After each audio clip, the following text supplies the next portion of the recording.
प्यारे दोस्तों, सादर अभिवादन। मैं हूं महेश कुमार वैद्य और आप देख रहे हैं एनजेपी हरियाणा। दोस्तों, आज बात करेंगे लोहारू विधानसभा क्षेत्र की राजनीतिक गतिविधियों की।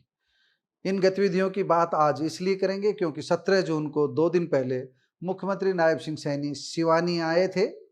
सिवानी कस्बे में उनकी एक जनसभा थी, रोजगार मेला था। रोजगार मेले के आयोजक थे मनोज गोयल। मनोज गोयल राष्ट्रीय खादी ग्रामोद्योग आयोग के अध्यक्ष हैं और उन्होंने ही सिवानी में यह आयोजन किया था। लेकिन जेपी दलाल की भी इस आयोजन में अहम भूमिका रही क्योंकि वह यहाँ से चुनाव लड़े थे। पिछली बार वह चुनाव नहीं जीत पाए, लेकिन इससे पहले की पारी थी उसमें वह मंत्री भी रहे और लोहारू विधानसभा क्षेत्र में काफी काम भी करवाए। लेकिन यहाँ पर जो राजनीतिक संदेश देने का प्रयास हुआ पूर्व मंत्री जेपी दलाल की ओर से, हम उसकी बात करेंगे। जेपी दलाल ने मुख्यमंत्री नायब सिंह सैनी के सामने कुछ मुद्दे ऐसे उठाए जिन्हें देख करके सुन करके ऐसा लगा कि कम से कम नायब सैनी के कार्यकाल की वह तारीफ नहीं कर रहे हैं, लेकिन मनोहर लाल के कार्यकाल की तारीफ कर रहे हैं। हालांकि उनके निशाने पर नायब सैनी नहीं थे, नायब सैनी को वह कुछ कहना भी नहीं चाहते थे, उनका गुणगान करना भी चाहते थे, लेकिन निशाने पर सुरती चौधरी को रखना चाहते थे। लोहारू की राजनीति यही है, भिवानी क्षेत्र की राजनीति यही है इन दिनों, क्योंकि भिवानी में जो कल के दुश्मन थे, राजनीतिक दुश्मन थे, किरण चौधरी और चौधरी धर्मवीर, वह अब एक हो चुके हैं। काफ़ी समय से उनके बीच घी खिचड़ी का संबंध बन चुका है राजनीति में। एक समय था जब चौधरी धर्मवीर और किरण चौधरी दोनों परिवारों के बीच, चौधरी बंसीलाल परिवार के बीच तलवारें खींची रहती थी, राजनीतिक तलवारें खींची रहती थी। लेकिन अब चौधरी धर्मवीर और किरण चौधरी के बीच सामंजस्य है, एकता है। दोनों की जो राजनीतिक गतिविधियां हैं उनमें कोई विरोधाभास नहीं है। लेकिन जेपी दलाल और सुरती चौधरी दोनों के बीच अभी भी 36 का आंकड़ा बना हुआ है। सिवानी की जनसभा इसलिए महत्वपूर्ण थी क्योंकि सिवानी वही गांव है जहां पर दिल्ली के मुख्यमंत्री रहे और आम आदमी पार्टी के सर्वेसर्वा अरविंद केजरीवाल का जन्म हुआ था। अरविंद केजरीवाल के पिता की एक जमाने में कर्मभूमि रही थी। इसी सिवानी के पास खेड़ा गांव है जहां पर केजरीवाल के दादा परदादा रहते थे और उसके बाद दादा परदादा सिवानी में आ गए थे, सिवानी कस्बे में आ गए थे। खेड़ा से सटा हुआ सिवानी कस्बा है और इसी कस्बे में जनसभा थी और जनसभा का आयोजन किया था। हम आपको विस्तार से थोड़ा सा बता देते हैं। सिवानी में जो जनसभा थी उसका सही नाम खादी रोजगार उत्सव था और सिवानी मंडी में ये विशाल आयोजन KVIC यानी खादी एवं ग्रामोद्योग आयोग के अध्यक्ष मनोज गोयल की ओर से किया गया था। मनोज गोयल की अध्यक्षता में ये कार्यक्रम हुआ था। इसमें हजारों कारीगरों को आधुनिक मशीनें और टूल किट वितरित की गई थी। इस कार्यक्रम में सांसद चौधरी धर्मवीर सिंह भी मौजूद थे, जेपी दलाल भी मौजूद थे और मनोज गोयल की अध्यक्षता में तो कार्यक्रम हो ही रहा था। लेकिन जेपी दलाल ने मंच से जो कुछ कहा, एक बार आपको वह सुनवा देते हैं, उसके बाद जेपी दलाल की बातों की हम समीक्षा करेंगे। मंत्री जी, इस इलाके के अंदर नहरी पानी की जबरदस्त जरूरत है और मैं कल अखबार में पढ़ रहा था कि भाखड़ा डैम भरा हुआ है और हमारे यहाँ सूखा है। कृपा करके ध्यान दे के मेरे वक्त में, मनोहर लाल जी के वक्त में यहाँ पर पानी देवसर फीडर में भी, सिवानी कनाल में भी ज़्यादा पानी चलता था। थोड़ा सा ध्यान दे, अफसरों को कह के आप करोगे तो पानी आ जाएगा। भाखड़ा डैम में जबरदस्त पानी है। मन ने कौन बेरा राम जी क्या करेगा, लेकिन धारा सूद बैठेगा जरूर क्योंकि राम जी की निगाह ठीक से, जनता की निगाह ठीक से और व्यापा ने कोई भूडा काम नहीं कर रखा है। हर पूरे प्रदेश में जहां भी गए किसान की, मजदूर की, गरीब का साथ दिया है। थोड़ा सा हमारा भाई एक ही आरोप लगता है कि सबके में लोहारू ले गया। सबके में कौन ले गया भाई? ये और बाकी बहुत रह रहे ये तो यार हमारा ये तो हका कर लिया है जो हमारा 30-40 साल खा रखा है, वो भी तो लेना है। क्यों? अरे हमारे साथ यो हाल कर रखा था। चौधरी बंसीलाल ने नहर बनवाई, उनमें घुटनी आ कर दी। ये देवसर फीडर वाले जो आते बारे 2 हफ्ते कर दे, बारे 1.5 हफ्ता कर दे। अरे 2 क्यों कर दे, तारी बकाई ला दूंगा। अरे अभी चीजें हैं कि भाई नहर में पानी आया, फिर खाले बनने हैं, फिर आगे तालाब बनवाने खेता में, फिर ड्रिप इरिगेशन लगानी है और खजूर के बाग भी लगवाने हैं। भाई सोच तो है या? और भाई आज तक तो मैंने जो सोचा हुआ है, छोटा सा था जब मैं साइकिल मिल गई थी, बड़ा चा चढ़ा था। जहाज भी करके कर लूं तो भी इतना मेरा बेहोश है। लेकिन ऊपर जाना है, यहीं रह जाना है सब कुछ।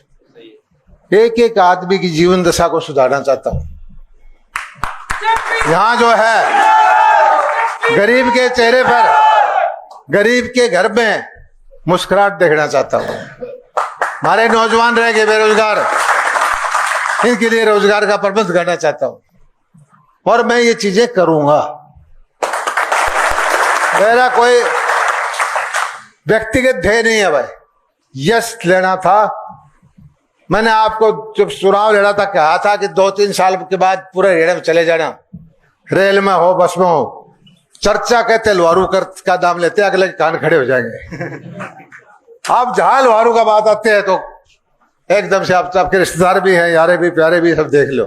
दोस्तों, नहरी पानी को लेकर के बातों ही बातों में जेपी दलाल ने यह बताने का प्रयास किया कि अब जो नहरी पानी मिल रहा है उसकी नहरी पानी की मात्रा पहले की तुलना में कम है। जिस समय वह मंत्री थे, मनोहर लाल मुख्यमंत्री थे, उस समय इस क्षेत्र को ज्यादा पानी मिलता था। यानी एक तरह से जेपी दलाल ने यह कह दिया कि इस समय पानी कम मिल रहा है और मनोहर लाल के मुख्यमंत्री रहते पानी ज्यादा मिल रहा था।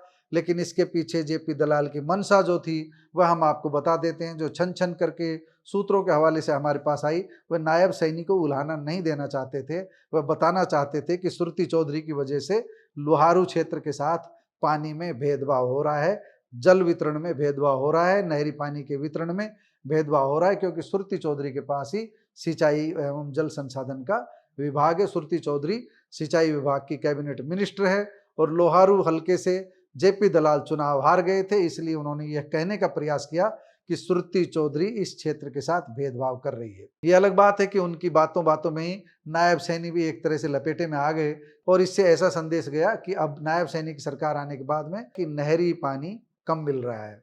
इसके अलावा भी जेपी दलाल ने बहुत सी मांगे रखी और इन मांगों को मुख्यमंत्री नायब सिंह सैनी ने उदारता पूर्वक पूरा कर लिया। लेकिन बातों ही बातों में एक बहुत बड़ी बात कह गए मुख्यमंत्री नायब सिंह सैनी कि सिवानी को आने वाले समय में यानी 2028 में हिसार जिले में शामिल कर लिया जाएगा और बहल को उपमंडल का दर्जा दे दिया जाएगा। इस समय जो उन्होंने अपनी परेशानी बताई वह मुख्यमंत्री की जुबानी आप सुन लीजिए, उन्होंने क्या कुछ कहा। सिवानी उपमंडल को हिसार जिला में शामिल किया जाए तथा बहल उप तहसील को उपमंडल बनाया जाए। साथियों, मैं बताना चाहता हूं क्योंकि अभी जनगणना हो रही है और इसके बाद साथियों डिलिमिटेशन का कार्यक्रम चलेगा, क्योंकि ये सारा 2028 तक ये फ्रीज हुआ है, परंतु जो आपकी सोच है, जो आपकी मंशा है, 2028 के बाद इसको पूरा करने का काम साथियों हम करेंगे। दोस्तों, आपने मुख्यमंत्री की बात सुनी। मुख्यमंत्री नायब सिंह सैनी ने मांग मान ली है एक तरह से, लेकिन परिसीमन को लेकर के जो प्रक्रिया चल रही है उसमें जो रोक लगी हुई है सीमांकन को लेकर के, उसका हवाला देते हुए उन्होंने कहा कि कुछ समय इंतजार करना होगा। वह बात आप सुन चुके हैं। इसके अलावा मुख्यमंत्री ने जगमग योजना सहित कई अन्य जेपी दलाल की ओर से रखी गई कई अन्य मांगों पर सहानुभूतिपूर्वक विचार करने का आश्वासन ही नहीं दिया, बल्कि अधिकांश मांगों को मौके पर ही पूरा कर दिया। लेकिन जेपी दलाल 10 करोड़ रुपए मांग रहे थे गाँव के विकास के लिए, लोहारू के लिए, वह मांग उनकी पूरी नहीं हुई। इसके अलावा 1-2 और विषय थे जिन पर मुख्यमंत्री नायब सिंह सैनी की मुहर नहीं लगी, लेकिन अधिकांश मांगे उनकी मानी गई। मुख्यमंत्री ने संतुलन बनाने का प्रयास किया, मनोज गोयल को भी राजी रखा, जेपी दलाल को भी राजी रखा और सुरती चौधरी जनसभा में मौजूद नहीं थी, लेकिन जेपी दलाल जो कहना चाहते थे वह उन्होंने कह दिया। लेकिन मुख्यमंत्री नायब सिंह सैनी ने नहरी पानी को लेकर के कोई ऐसी टिप्पणी नहीं की जो सुरती चौधरी को आहत करे। कुल मिलाकर के मुख्यमंत्री नायब सिंह सैनी जानते हैं कि जहां जहां भी गुटबाजी है उस गुटबाजी के बीच ही उन्हें संतुलन बना करके चलना है और नायब सिंह सैनी इस कला को अब बखूबी समझ चुके हैं। सिवानी की जनसभा में उन्होंने इसी का प्रदर्शन किया, जेपी दलाल की बातें भी सुनी और जो मानने योग्य थी उन मांगों पर मोहर लगाई और जिन मांगों पर विचार नहीं किया जा सकता था उन पर चुप्पी साध ली। दोस्तों, सिवानी की जनसभा को लेकर के आप क्या कहेंगे? जेपी दलाल की भूमिका को लेकर क्या कहेंगे? क्या जेपी दलाल वाकई सुरती चौधरी पर निशाना साधना चाहते थे, किरण चौधरी पर निशाना साधना चाहते थे? आपकी राय हमारे लिए महत्वपूर्ण है, कमेंट बॉक्स में जाकर बताइएगा जरूर। नमस्कार, धन्यवाद।